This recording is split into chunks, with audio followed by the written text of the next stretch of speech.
नमस्कार दोस्तों, स्वागत है आपका हमारे यूट्यूब चैनल JSYVS में। दोस्तों, गरुड़ बैच यूपी लेखपाल की तैयारी हम लोग करा रहे हैं। इसमें हम लोग सामान्य ज्ञान के प्रश्नों पर चर्चा करेंगे तथा इसके अलावा हम लोग सामान्य हिंदी के प्रश्नों पर चर्चा कर रहे हैं और ग्राम समाज विकास के प्रश्नों पर हम लोगों ने चर्चा की। दोस्तों, तीनों की ही अलग अलग प्लेलिस्ट चैनल पर बन गई है, आप चैनल पर जा करके देख सकते हैं। और अभी तक अगर आपने चैनल को सब्सक्राइब नहीं किया है तो चैनल को सब्सक्राइब कर लें। चलिए शुरू करते हैं आज का पहला प्रश्न। दोस्तों, आज हम लोग जो कराएंगे उसमें आपको भले ही आपको लगेंगे 20 प्रश्न, लेकिन इसमें कम से कम 40 से 45 प्रश्न आपके हो जाएंगे। 40 से 45, और वो भी इंपॉर्टेंट प्रश्न जो यूपी लेखपाल में पूछने जाएंगे। चलिए शुरू करते हैं। निम्नलिखित में से कौन भारत का सबसे पुराना तेल पेट्रोलियम उत्पादक राज्य है? तो सब भारत का सबसे पुराना बोला गया है तेल पेट्रोलियम उत्पादक राज्य, तो वो है दोस्तों असम। ऑप्शन सी इसका सही उत्तर हो जाएगा, असम, जो कि भारत का सबसे पुराना पेट्रोलियम उत्पादक राज्य है। अब दोस्तों, इसमें बता ही दिया कि भारत का सबसे पुराना राज्य असम है। और भारत का सबसे पुरानी तेल शोधशाला, ये आपसे अगर पूछ ले तो दोस्तों डिगबोई असम में ही स्थित है। तथा भारत का पहला तेल कुआं जो कि 1866 में खोदा गया था। और भारत में कच्चे तेल की पहली व्यावसायिक खोज 1889 में डिगबोई में ही की गई थी, यानी ये भी असम में ही है दोस्तों। और पहली शोधशाला 1901 में डिगबोई में शुरू की गई थी। और डिगबोई दोस्तों सबसे पुराना तेल है जो अभी भी उपयोग में है, याद रखिएगा। असम में दोस्तों अन्य तेल शोधशाला हैं, जैसे कौन कौन सी? नुमालीगढ़ शोधशाला, बोंगाईगांव शोधशाला और गुवाहाटी शोधशाला। तथा अन्य जैसे कि आपका क्या है कि जैसे पारादीप शोधशाला, ये जो कि दोस्तों उड़ीसा में है। उड़ीसा में तेल शोधशाला। और मध्य प्रदेश अपने हीरे के उत्पादन के लिए प्रसिद्ध है, चाहे वो पन्ना हो, आप जानते होंगे पन्ना, जो कि हीरे का सबसे अधिक उत्पादक मतलब राज्य में आता है मध्य प्रदेश में। और झारखंड दोस्तों भारत में यूरेनियम और मीका के प्रमुख उत्पादकों में से एक है। नेक्स्ट, दूसरा प्रश्न, यदि एक व्यक्ति सूखा रोग से पीड़ित है तो व्यक्ति में कौन सी कमी है? मतलब किसकी कमी है? तो यदि एक व्यक्ति सूखा रोग से पीड़ित है तो व्यक्ति में दोस्तों विटामिन डी की कमी है। ऑप्शन ए इसका सही उत्तर हो जाएगा, विटामिन डी की कमी है। देख लिया, सूखा रोग विटामिन डी की कमी के कारण होने वाली एक बीमारी है। इसकी कमी के कारण दोस्तों शरीर में कैल्शियम और फास्फोरस का संश्लेषण नहीं होता है। और सूखा रोग दोस्तों एक हड्डी की बीमारी है जो आमतौर पर बच्चों में होती है। और बच्चों में कमजोर हड्डियों को सूखा रोग कहा जाता है दोस्तों। विटामिन डी का स्रोत मतलब किससे किससे आप विटामिन डी की पूर्ति कर सकते हैं? चाहे वह सूरज की रोशनी हो, आप लोग दोस्तों सूरज की रोशनी जरूर सुबह की पहली जो भी धूप होती है उसको जरूर लेना चाहिए, सुबह की धूप को। अंडे का पीला भाग तथा मछली का तेल, दूध और मक्खन है दोस्तों ये। अगर आप मतलब शाकाहारी हैं, वैसे मैं भी शाकाहारी हूँ, तो मैं दूध और मक्खन तथा सूरज की रोशनी ये चीज मतलब ले सकते हैं। और जो मांसाहारी हैं वो दोस्तों सभी को ले सकते हैं, मछली का तेल हो या भाई अंडे का पीला भाग। और दोस्तों विटामिन डी और ए के रासायनिक नाम जैसे क्रमशः है। विटामिन डी का रासायनिक नाम हो जाएगा दोस्तों कैलिसफोरेल, इसका रासायनिक नाम हो जाएगा। और विटामिन ए का नाम दोस्तों हो जाएगा रेटिनॉल हो जाएगा। अब ये इसका सही उत्तर हो जाएगा। देखिए आप इस मतलब आप देख सकते हैं कि एक साथ में दो दो तीन तीन प्रश्न आपके बन रहे हैं इसी में ही आपके।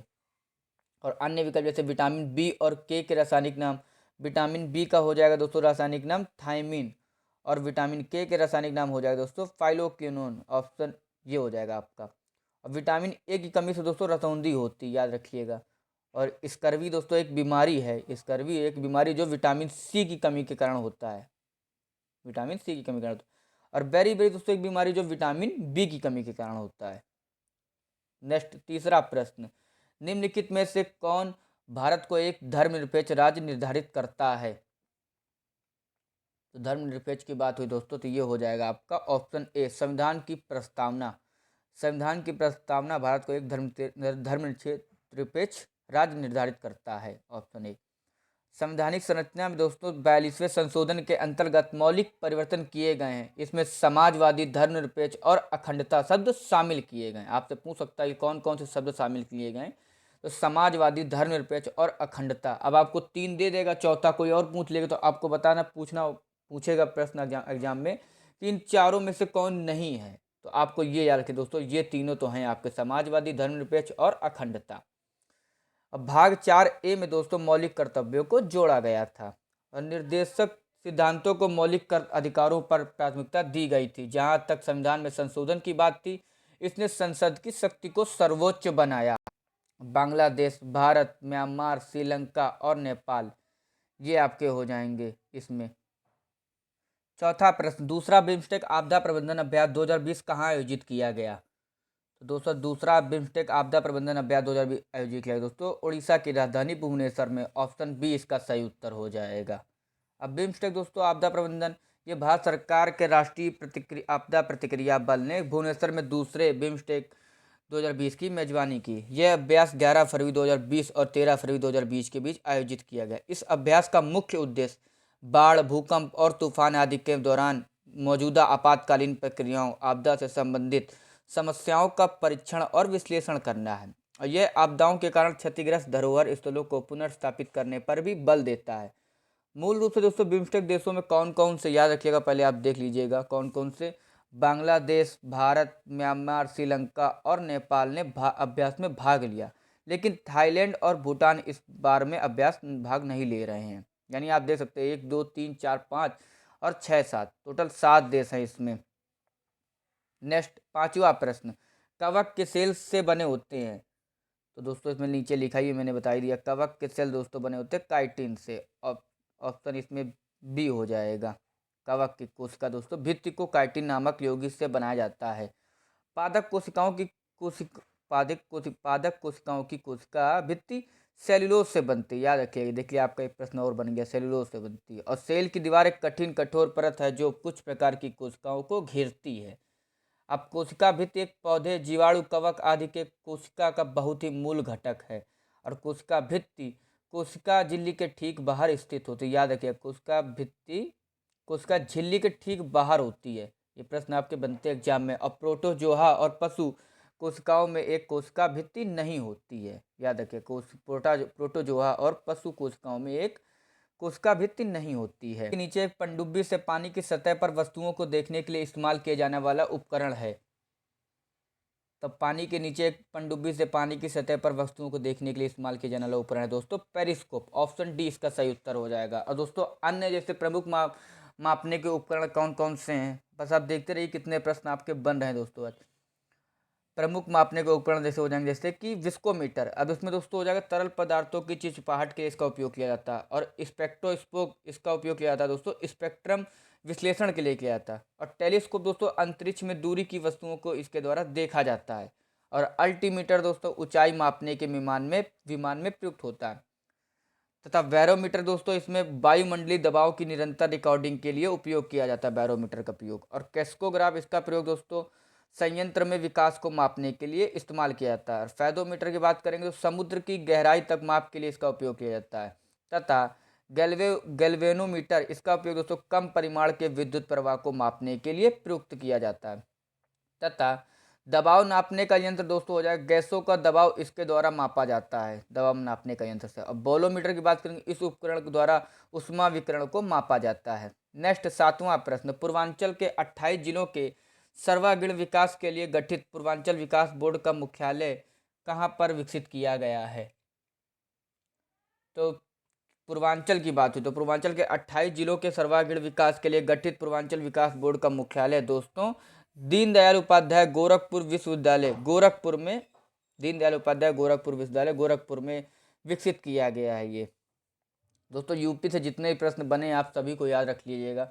नेक्स्ट आठवां प्रश्न, निम्नलिखित में से कौन सा यौगिक वाशिंग सोडा के रूप में उपयोग किया जाता है?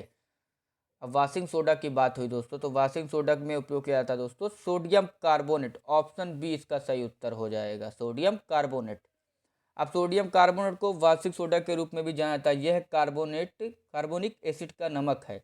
और सोडियम कार्बोनेट का निर्माण सोलवे की प्रक्रिया द्वारा किया जाता है। याद रख लीजिए, एक प्रश्न आपका और बन गया, सोलवे की प्रक्रिया द्वारा।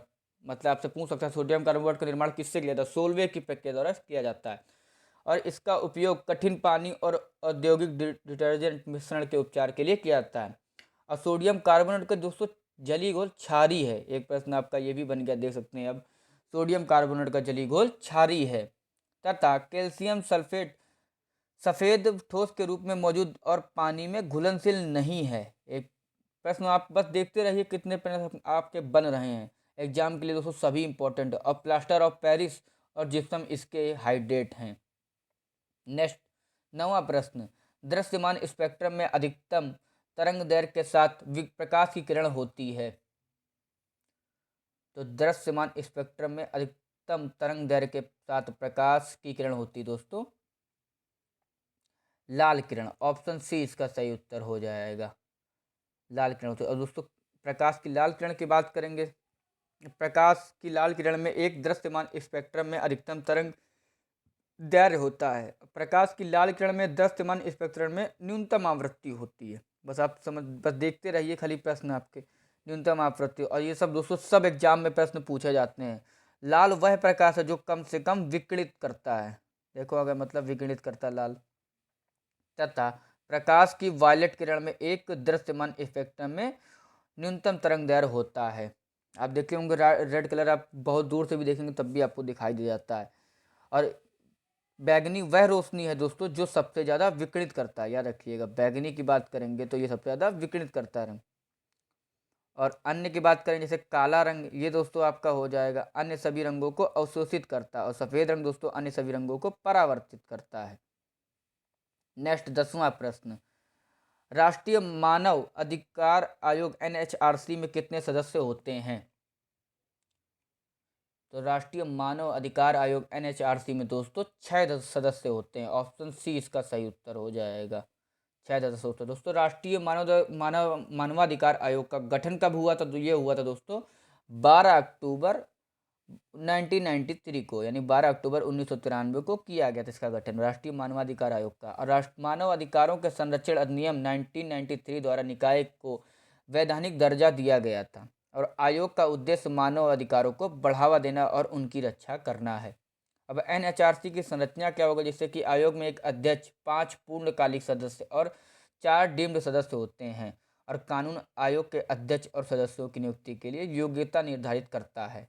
और NHRC के अध्यक्ष और सदस्यों की नियुक्ति भारत के राष्ट्रपति द्वारा प्रधानमंत्री की अध्यक्षता वाली एक उच्चाधिकार प्राप्त समिति की सिफारिश पर की जाती है। और इसका मुख्यालय कहाँ पे? तो न्यू दिल्ली, नई दिल्ली में है। और दोस्तों NHRC के सभी सदस्य भारत के राष्ट्रपति द्वारा नियुक्त किए जाते हैं, याद रखिएगा। नेक्स्ट 11वां प्रश्न, उत्तर प्रदेश की कुल जनसंख्या में अनुसूचित जाति का प्रतिशत कितना है?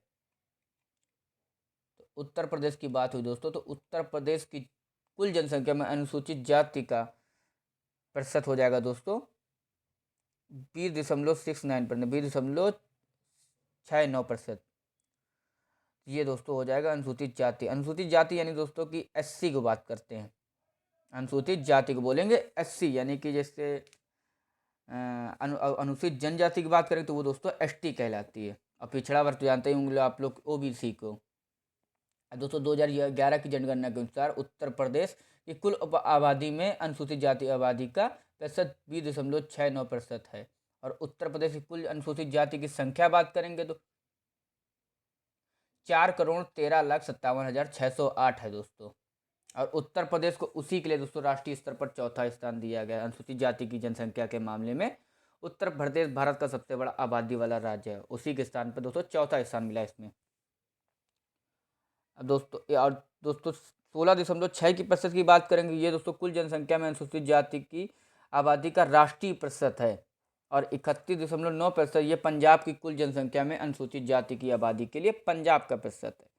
नेक्स्ट 12वां प्रश्न, दूरसंचार कौशल उत्कृष्टता पुरस्कार 2020 में पहला पुरस्कार किसने जीता? तो दूरसंचार कौशल उत्कृष्टता पुरस्कार 2020 में पहला पुरस्कार जीता दोस्तों श्रीनिवास कन्नन ने। ऑप्शन सी इसका सही उत्तर हो जाएगा। 18 दिसंबर 2020 को केंद्रीय संचार और इलेक्ट्रॉनिक और सूचना प्रौद्योगिकी मंत्री श्री रविशंकर प्रसाद ने दूरसंचार कौशल उत्कृष्टता पुरस्कार प्रदान किए। यह पहला पुरस्कार श्रीनिवास कन्नन ने जीता था। नेक्स्ट 13वां प्रश्न, लेबनान की राजधानी है? तो लेबनान की राजधानी हो जाएगी दोस्तों बेरूत। ऑप्शन ए इसका सही उत्तर हो जाएगा। लेबनान पश्चिमी एशिया के लेवान क्षेत्र का एक देश है। और लेबनान को आधिकारिक तौर पर लेबनानी गणराज्य के रूप में भी जाना जाता है। बेरूत दोस्तों लेबनान की राजधानी है।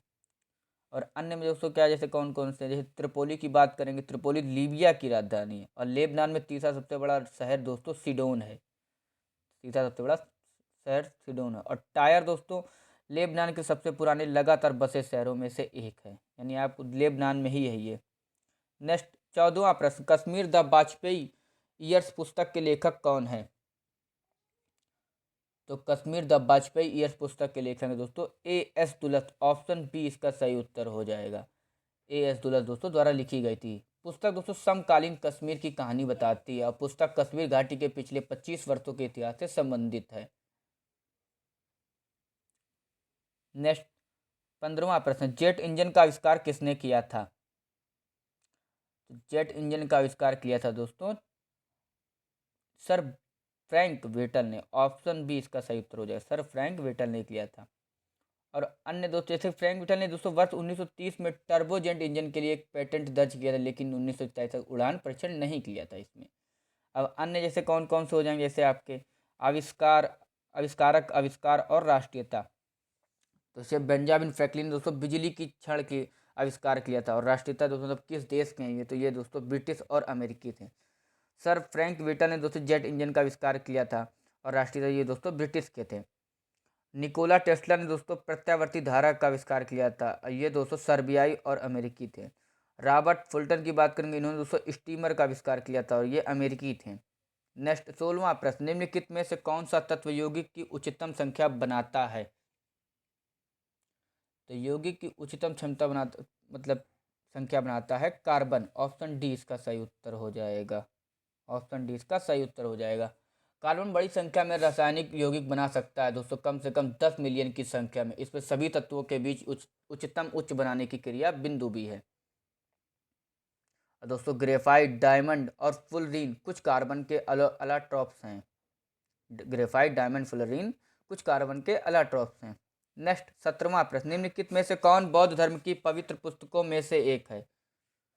तो बौद्ध धर्म की बात हुई दोस्तों, बौद्ध धर्म की पवित्र पुस्तक है दोस्तों त्रिपिटक। ऑप्शन डी इसका सही उत्तर हो जाएगा। त्रिपिटक बौद्ध धर्म ग्रंथों का पारंपरिक शब्द है दोस्तों। त्रिपिटक 3 प्रकार के होते हैं, कौन कौन से? विनय पिटक, सुत्त पिटक और अभिधम्म पिटक। नेक्स्ट 18वां प्रश्न, सांडी पक्षी अभ्यारण्य किस जिले में स्थित है? तो सांडी पक्षी अभ्यारण्य दोस्तों ये है स्थित मतलब ये जिले में है, हरदोई जिले में। ऑप्शन सी इसका सही उत्तर हो जाएगा। हरदोई जिले में दोस्तों सांडी पक्षी अभ्यारण्य। दोस्तों ये इस अभ्यारण्य के आसपास दोस्तों दहर झील और गर्रा नदी पड़ती है। और सांडी आर्द्रभूमि को वर्ष 1991 में सांडी वन्यजीव अभ्यारण्य के रूप में घोषित किया गया था। और इसे आम बोलचाल में दोस्तों दहर झील के नाम से भी जाना जाता है। और अन्य दोस्तों कौन कौन से, जैसे कि पक्षी अभ्यारण्य जैसे जिला कौन कौन सा, जैसे डॉक्टर भीमराव अम्बेडकर पक्षी अभ्यारण्य ये दोस्तों प्रतापगढ़ में है। लाख बहुसी पक्षी अभ्यारण्य ये दोस्तों फर्रुखाबाद में है। फर्रुखाबाद दोस्तों यहाँ पर फर्रुखाबाद हो जाएगा। और ओखला पक्षी अभ्यारण्य दोस्तों इसमें ये गौतम बुद्ध नगर में है। समन पक्षी अभ्यारण्य की बात करेंगे ये मैनपुरी में है। और सांडी पक्षी अभ्यारण्य दोस्तों ये हरदोई में है। तथा नवाबगंज पक्षी अभ्यारण्य दोस्तों उन्नाव में है। ये उन्नाव में है दोस्तों, ये कानपुर लखनऊ हाईवे के किनारे मतलब बिल्कुल स्थित है। नेक्स्ट 19वां प्रश्न, भारत में रेलवे की शुरुआत करने वाले ब्रिटिश गवर्नर जनरल का नाम बताइए। तो भारत में रेलवे की शुरुआत करने वाले ब्रिटिश गवर्नर जनरल हैं दोस्तों लॉर्ड डलहौजी। ऑप्शन सी इसका सही उत्तर हो जाएगा। लॉर्ड डलहौजी दोस्तों ब्रिटिश गवर्नर जनरल थे जिन्होंने भारत में रेलवे की शुरुआत की थी। अब उन्होंने 1848 से 1856 तक भारत के गवर्नर जनरल के रूप में कार्य किया। याद रखिएगा, इंपॉर्टेंट है दोस्तों। और वारेन हेस्टिंग दोस्तों ब्रिटिश भारत के पहले गवर्नर जनरल थे। वारेन हेस्टिंग जो हैं इसमें ये ब्रिटिश भारत के पहले गवर्नर थे। वह एकमात्र गवर्नर जनरल जो ब्रिटिश सरकार द्वारा महाभियोग लाया गया था इनके ऊपर। तथा लॉर्ड ऑकलैंड की बात करेंगे, इन्होंने 1836 से 1842 के बीच भारत के गवर्नर जनरल के रूप में कार्य किया। और उन्हें लोकप्रिय रूप से भारत के सबसे असफल गवर्नर जनरल के रूप में जाना था, मतलब बिल्कुल बेकार टाइप के थे ये। सर चार्ल्स मेटकॉफ की बात करेंगे तो ये 1835 से 1836 के बीच भारत के गवर्नर जनरल के रूप में कार्य, मतलब एक साल खाली किए, 1-2 साल काम किया। नेक्स्ट 20वां प्रश्न, उत्तर प्रदेश में निम्नलिखित में से किस जिले में साक्षरता दर सबसे कम है? दोस्तों आप मुझे पता है कि वीडियो थोड़ी लंबी हो गई तो क्वेश्चन भी दोस्तों उसी हिसाब से ज़्यादा बढ़ गए हैं।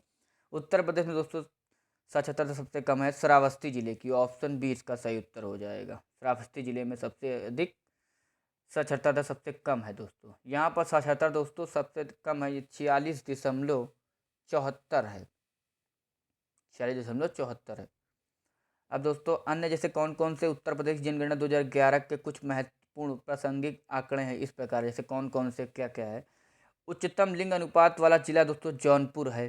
सर्वाधिक जनसंख्या वाला जिला इलाहाबाद है। सबसे कम पुरुष साक्षरता दर वाला जिला श्रावस्ती है। सबसे मतलब कम पुरुष साक्षरता में भी यही है।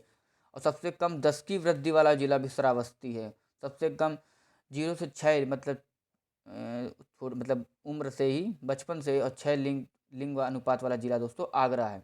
6 वर्ष की तक का मतलब आगरा है। और सबसे अधिक अनुसूचित जाति जनसंख्या वाला जिला है सीतापुर। तथा सबसे अधिक अनुसूचित जनजाति वाला जनसंख्या वाला जिला है दोस्तों सोनभद्र। और सबसे कम अनुसूचित जाति जनसंख्या वाला जिला है बागपत। और सबसे कम महिला साक्षरता दर वाला भी जिला भी श्रावस्ती है। मतलब ओवरऑल भी श्रावस्ती है और पुरुषों और महिला दोनों में ही भी श्रावस्ती है। और 0 से 6 आयु की सबसे अधिक जनसंख्या वाला जिला बहराइच है। और उत्तर प्रदेश की बात हुई तो उत्तर प्रदेश की राजधानी दोस्तों लखनऊ है। मुख्यमंत्री योगी आदित्यनाथ, राज्यपाल आनंदीबेन पटेल हैं। दोस्तों आई होप आपको वीडियो अच्छी लगी हो। अगर अच्छी लगे तो इसको लाइक करें, कमेंट करें एंड प्लीज़ चैनल को सब्सक्राइब करें। धन्यवाद।